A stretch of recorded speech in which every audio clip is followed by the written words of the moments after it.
しな身を揃えてゆこうお互いを信じ合う五人の仲間まるでスバイブに預けた命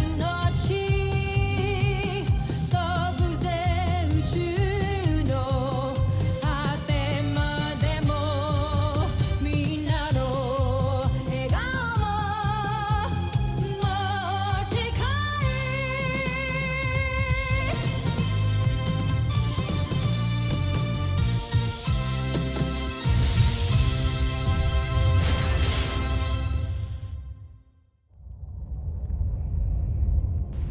Ang nakaraan sa Voltes 5 Legacy.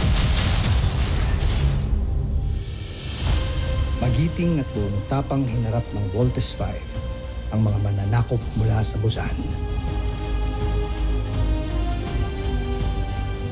Na ang tanging hangad ay ang mapasailalim sa imperyo ng Bosanya ang buong kalawakan.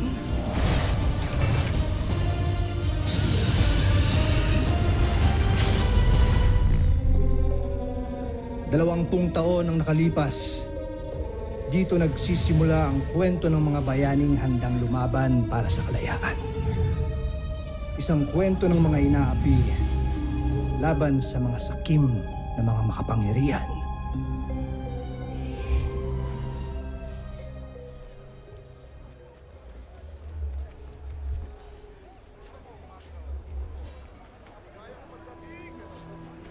Einstein! Bumukan lang. Discipline! Sino dito ang mga namasok at nagnakaw sa pamamahay ni Duque Samson? Mawalang galang na. Ngunit walang magnanakaw dito. Tancho Aida, sasagot ka pa, ha? Dak! Tigilan ang pananakit sa alipin. Pagpaumanhin, Ministro. Pero hindi ka dapat magtitiwala sa salita ng mga walang sungay na yan.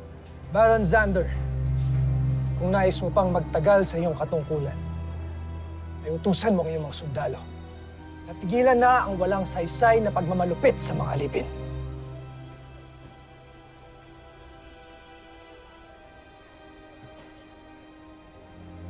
Ministro.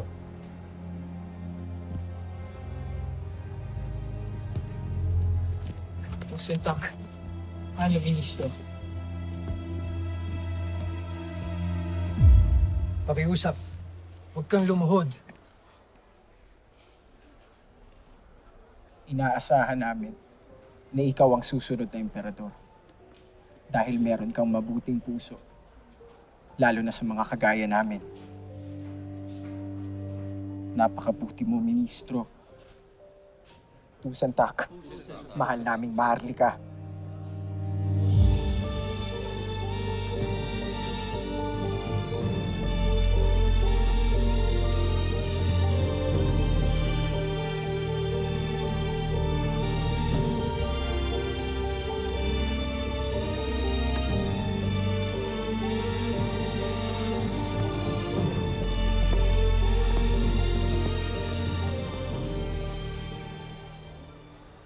Nakita kong pinahiya ka ni Hrothgar sa harap ng lahat.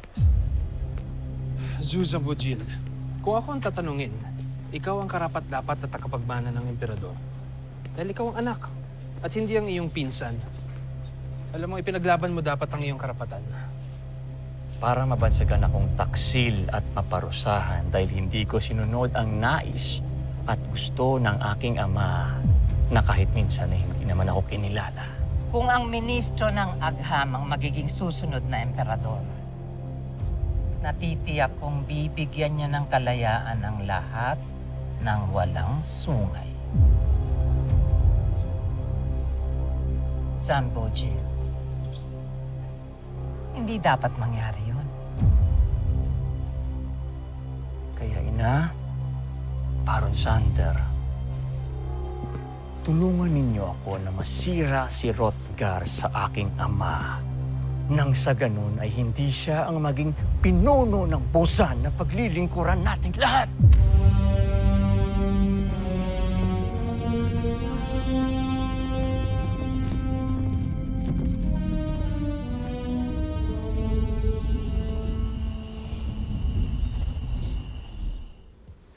Talagang kahanga-hanga. Itong bago mong disenyo para sa mga sasakyang pangkalawakan para sa Imperium, Minister Rothgar. Tusintak, Jomfrey, at pinaunlakan ninyo ako na maipakita ko sa inyo ang aking bagong disenyong makina. Ito ay tinatawag na ultra-electromagnetico. Sa ngayon, ito pa lamang sasakyan na ito may ganitong klaseng teknolohiya. Ngunit handa rin akong ibahagi ito sa buong Busan, maging sa ibang planeta na nangangailangan ng tulong sa teknolohiya para makatulong sa kanila.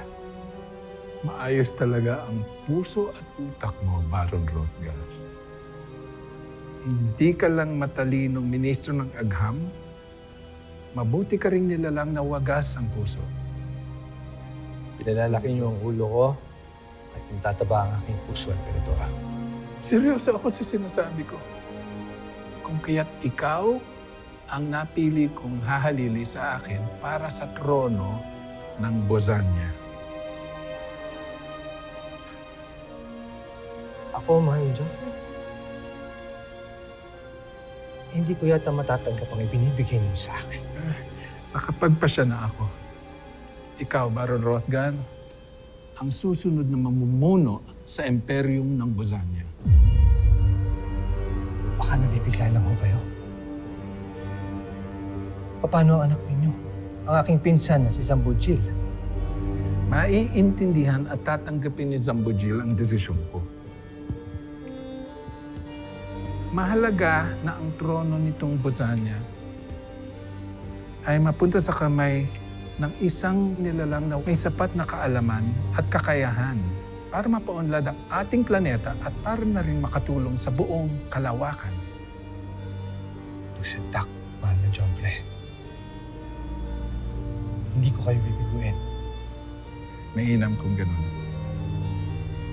Pues, nais ko nang bumalik sa palasyo at napapagod na ako.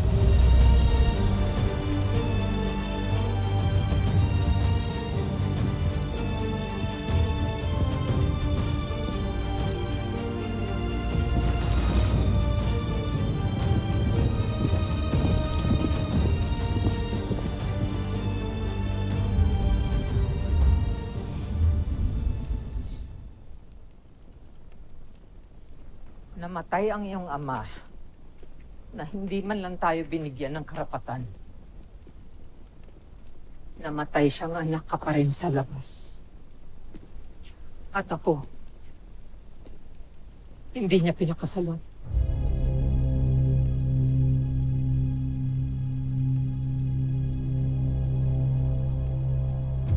Hindi ka ba nag-aalala? Ang kamatayan ng iyong ama ay nangangahulugan na ang pinsan mong si Rothgar ang kokoronahan bilang kahalili niya.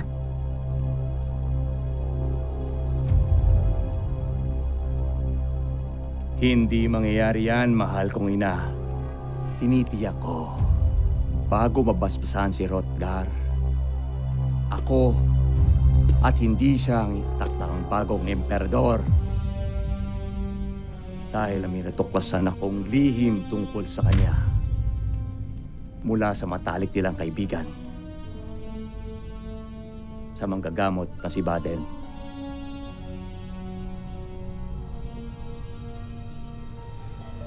Bakit? Anong alam ng manggagamot na yun?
Sa inyong maharlika ng Busan, saksiyan nyo ngayon lahat ang bagong simula sa ating planeta. Sa pamamagitan ng koronang itong pinagkakalob sa iyo ng Busan Najmi Imperium upang pamunuan ng Busan at ang lahat ng planetang nasasakupan nito sa buong kalawakan. Sa kapangyarihang pinagkaloob sa akin, pinagkakalob ko to sa ating bagong emperador na si Hrothgar.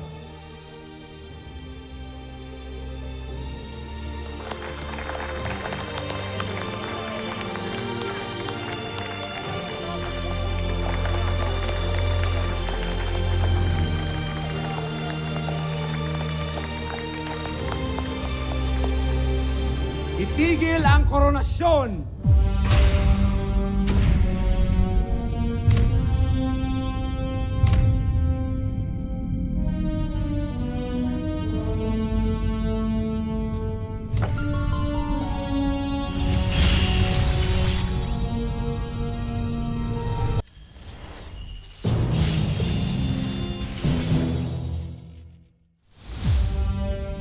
Walang karapatan na maging emperador ang isang traidor.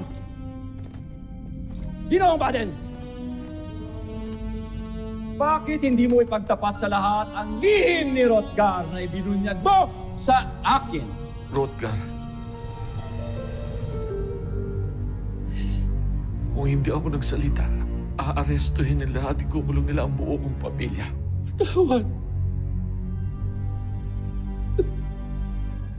Kancho Aita Sambojil. Ikaw ang traidor. Traidor? Ako?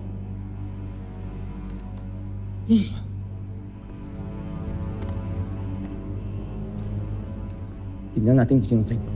Tignan.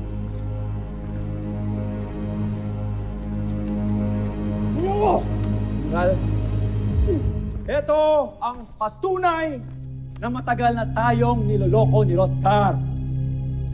Ang ministro na hinahangaan ninyong lahat ay nagmula sa lahi ng mga alipin!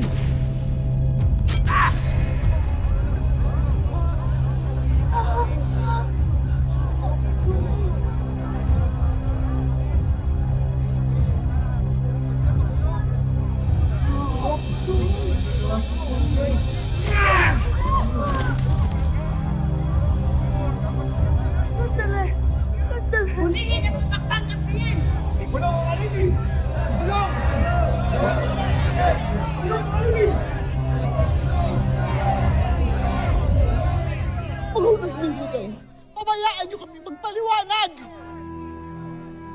Manloloko ang inyong anak. Lahat kayo. Ang buong angkan ninyo, puro manloloko. Hindi. Ang dapat sa kanya, isama sa kauri niya. Sa mga alipin. Bago niyo siya ikulong, parusahan niyo muna siya.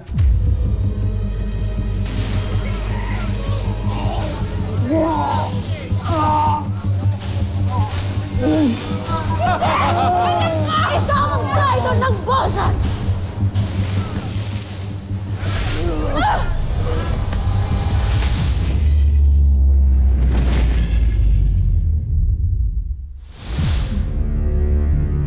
Diyan!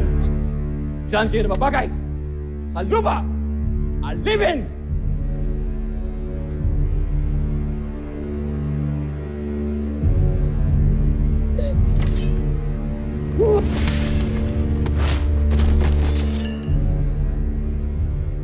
Huliin niyo! Ikulong niyo! Alipin!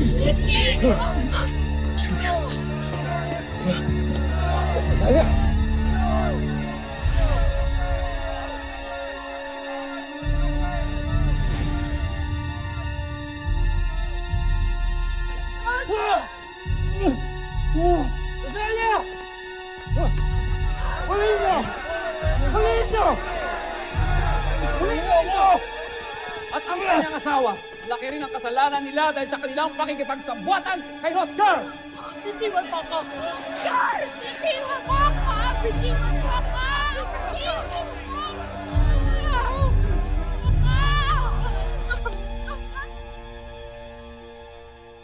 Mabuhay ka, Zambujil.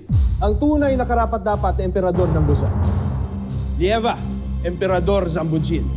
Diba? Yeba! Yeba!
Maligayang pagdating sa iyong bagong palasyo, kamahalan.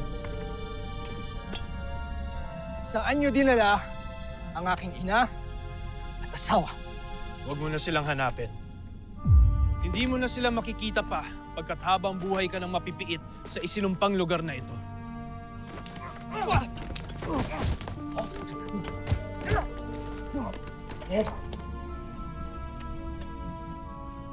Kayo na ang bahala sa ating huwad na Jomfre.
Hoy, balik ka dito.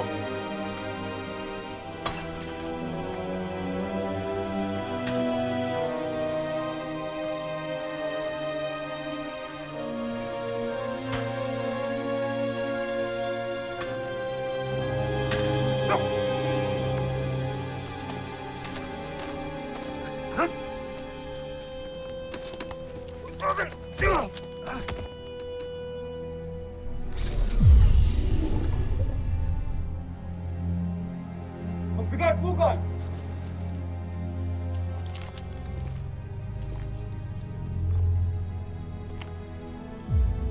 Zambujil.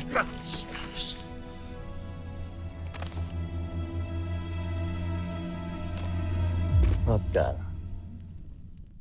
simula ngayon, kamahalan ang itatawag mo sa akin. Alipin.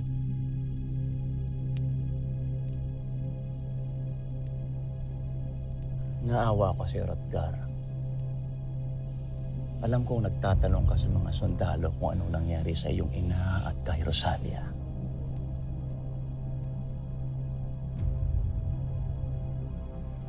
Kung talagang pinahahalagahan mo ang pagiging magkatugo natin, hindi mo ipagkakait kung nasaan sila. Dinala sila sa hardin ng palasyo kaninang umaga. Kung saan sila pupugutan ng ulo dahil sa kanilang pakikipagsabwatan sa iyo. Wala na sila, Hrothgar. Wala ka ng pamilya. Patay na sila. pati na rin ang sanggol sa sinapupunan ng iyong asawa.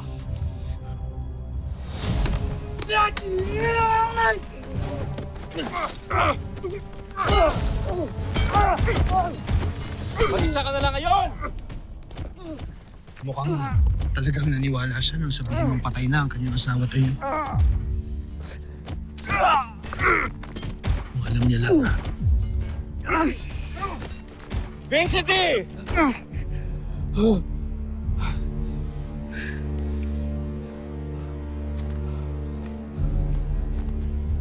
Ba't niyo sila pinatigil? Patayin niyo na ako! Nang matapos na itong paghihirap ko! Bakit ko pagkakaita ng sarili kong makita kang nagdurusa?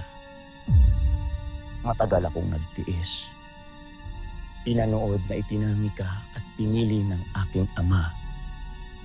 Kulang pa ang lahat ng ito sa sama ng loob na naramdaman ko. Kaya habang buhay kang makukulong rito para maramdaman mo na busabos ka ikumpara sa akin. Mga alipin,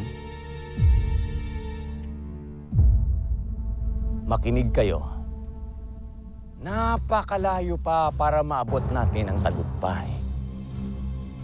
Lalo na't napagtanto ko na kulang pa ang ginagawa ko para sa Bosenia.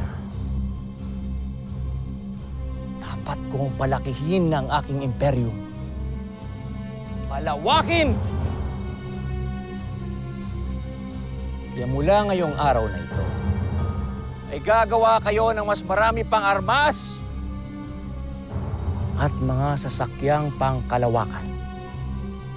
Hahanap ako ng mga bagong planeta na aking sasakupin at aangkinin. Mula sa planetang Brahmin, Tao Cetis hanggang sa Gliese at sa mundo ng mga tao na kung tawagin nila ay Terra Ertu. Ang mga planetang hindi yuyuko sa aking kapangyarihan ay makakatikim ng bagsik at lakas ng aking pamumuno. Lieva vor imperati! Susan Bujil! Lieva!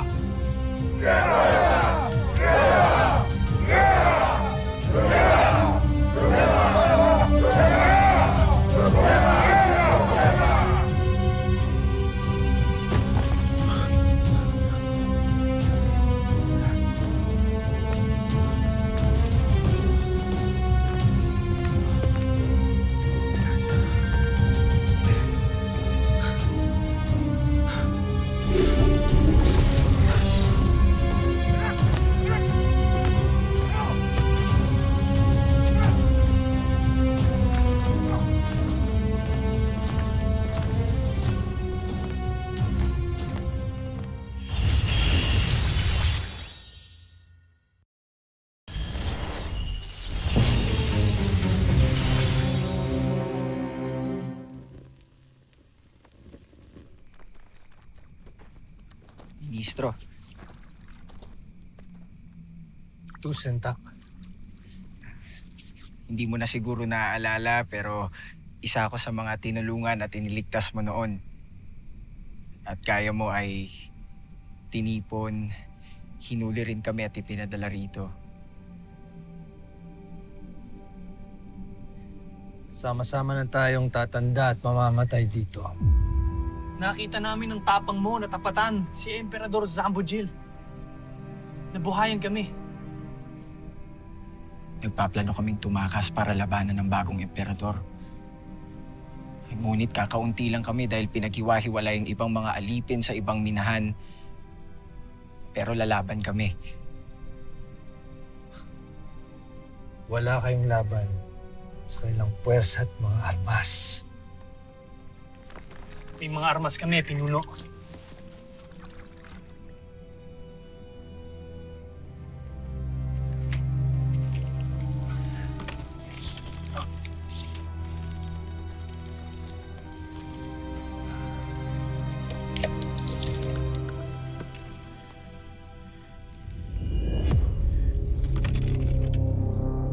Pinuslit ito mula sa grupo ng mga rebelde ni Opgen at pinunong Garth.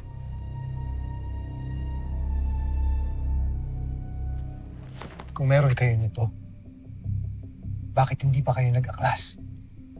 Kahit mag-aklas kami, saan kami pupunta? Hindi namin alam kung paano gamitin ang portalis. Tumaasa kami, punong ministro, na alam niyo kung paano ito gamitin.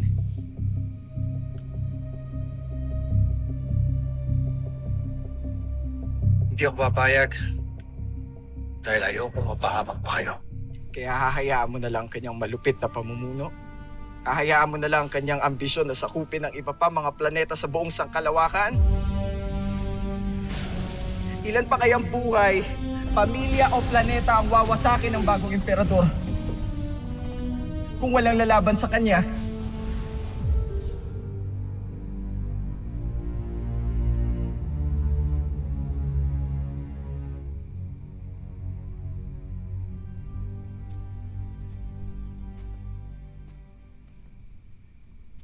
Kung sa ganon, kailangan nating makaalis gamit ang portalis para makabalik tayo sa kapital ng Busan. Nandun din ang mga sasakyang pangkalawakan na gagamitin natin para lisanin ang Bosenya. Nasa ganon ay makatulong tayo at makahanap ng kakapi sa ibang planeta.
Susunod sa Voltes 5 Legacy.